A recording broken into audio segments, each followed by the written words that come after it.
When does IRS Form 1099 MISC apply to personal injury settlements? Have you ever wondered how the Internal Revenue Service handles personal injury settlements? It can be quite confusing, especially when it comes to taxes. Let's break it down in a straightforward way. IRS Form 1099 MISC is a form used to report certain payments, including some amounts from personal injury settlements. However, it is important to know that this form typically applies only to parts of settlements that are taxable.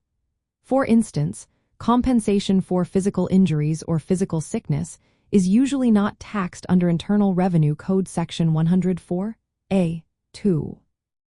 This means that amounts received for these types of injuries are generally not reported on Form 1099 MISC. On the other hand, if you receive money for non-physical injuries, such as emotional distress that is not directly linked to a physical injury, punitive damages, or other taxable components, those amounts may be reported on Form 1099 MISC.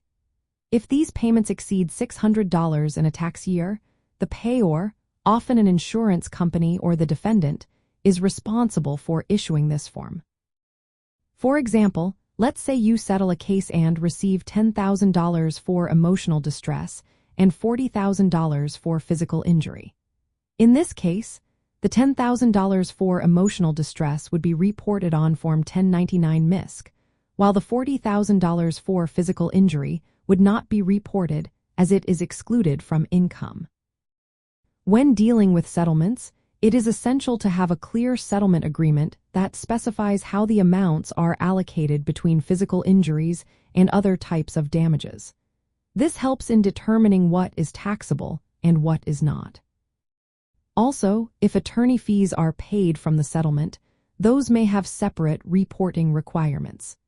Keeping detailed records of the injury and how the settlement amounts are divided can be very helpful when filing taxes or responding to any inquiries from the IRS.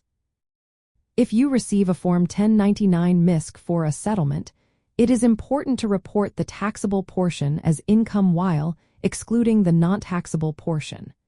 You may need to explain how you allocated the amounts on your tax return. In summary, IRS Form 1099 MISC applies to personal injury settlements only when the payment includes taxable components like emotional distress or punitive damages.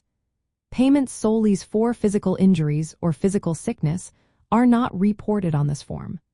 Understanding this distinction is vital for ensuring proper tax treatment of your settlement proceeds.